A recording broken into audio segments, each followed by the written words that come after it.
परीक्षा नहीं हुई, लेकिन आज नहीं तो कल होगी। ये कोरोना महामारी आज नहीं तो कल जरूर खत्म होगी। स्कूल कॉलेजेस कभी ना खुलें, ऐसा नहीं होगा। अभ्यास करते रहोगे तो कोई पछतावा नहीं होगा। कोरोना महामारी के चलते इस समय स्कूल और कॉलेजेस बंद पड़े हैं, जिसके चलते विद्यार्थियों में पढ़ाई के प्रति लापरवाही देखी जा रही है। इसी को देखते हुए मुंबई के एक स्कूल में हमारे पुराणों में लिखित एक कहानी सुनाई गई और विद्यार्थियों को इस कहानी के जरिए एक मैसेज दिया गया, एक सलाह दी गई। कहानी ये थी कि एक बार भगवान इंद्र किसानों से नाराज हो गए और उन्होंने घोषणा कर दी कि 12 साल तक बारिश नहीं होगी, आप फसलों को नहीं उगा पाएंगे। भगवान इंद्र से किसानों ने विनम्रता पूर्वक विनती की। किसानों की विनती को देखते हुए इंद्र ने बड़ी चालाकी से बारिश न होने का सारा श्रेय भगवान शिव के ऊपर डाल दिया और कहा कि बारिश तभी संभव है जब भगवान शिव अपना डमरू बजाएंगे। लेकिन इंद्रदेव भगवान शिव के साथ पहले ही गुप्त रूप से चर्चा कर चुके थे और उनसे किसानों के साथ सहमत नहीं होने के लिए भी अनुरोध कर चुके थे।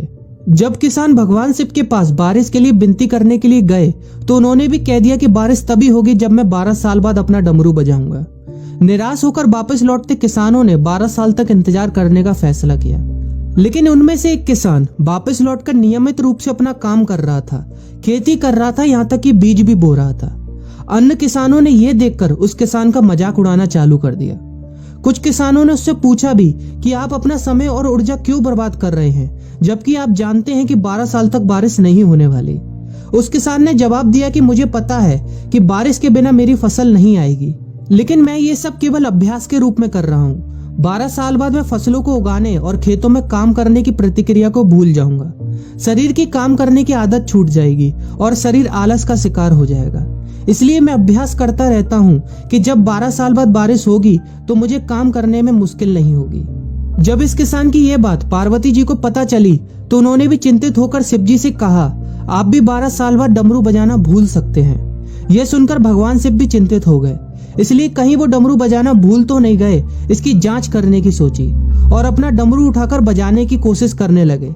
कोशिश करते हुए जैसे ही डमरू से आवाज आई वैसी बारिश होने लगी और जो किसान नियमित रूप से अपना काम कर रहा था उस किसान का खेत फसलों से हरा भरा हो गया। लेकिन बाकी सभी बारिश का इंतजार करते किसानों को पछतावा हुआ, क्योंकि उन्होंने अभ्यास करना भी छोड़ दिया था। इसी तरह 2 सप्ताह बाद, 2 महीने बाद या 2 साल बाद लॉकडाउन समाप्त हो जाएगा। कोरोना महामारी भी खत्म हो जाएगी। इसे घूरने या इस महामारी के खत्म होने तक का इंतजार करने से बेहतर है कि आप जिस कक्षा में हैं या जिस अगली कक्षा में जाने वाले हैं उसका अध्ययन करें। पुस्तकों का अध्ययन करके अपने कौशल को तेज करें। आपके पास जो ज्ञान है उसे और बढ़ाएं। इस समय का इस्तेमाल करें और ये सोचें कि आप और भी बेहतर कैसे कर सकते हैं, क्योंकि डमरू कभी भी बज सकता है। इसलिए अभ्यास करते रहें। अभ्यास ही गुणवत्ता का सार है। अभ्यास ही है जो आपको किसी भी क्षेत्र में पूर्ण बनाता है। अगर आप अपनी पढ़ाई के प्रति लापरवाही छोड़कर अभ्यास करते रहेंगे तो जब काम करने का समय आएगा, जब भी परीक्षा देने का समय आएगा, तो आप हर चुनौती और अपने हर क्वेश्चन का जवाब देने के लिए तैयार रहेंगे। अपना ध्यान रखें और अपनों का ख्याल रखें, क्योंकि कोरोना भी गया नहीं है। घर पर ही रहने की कोशिश करें ताकि आप भी और अन्य भी सुरक्षित रहें और नियमित रूप से अभ्यास करते रहें, क्योंकि डमरू कभी भी बज सकता है।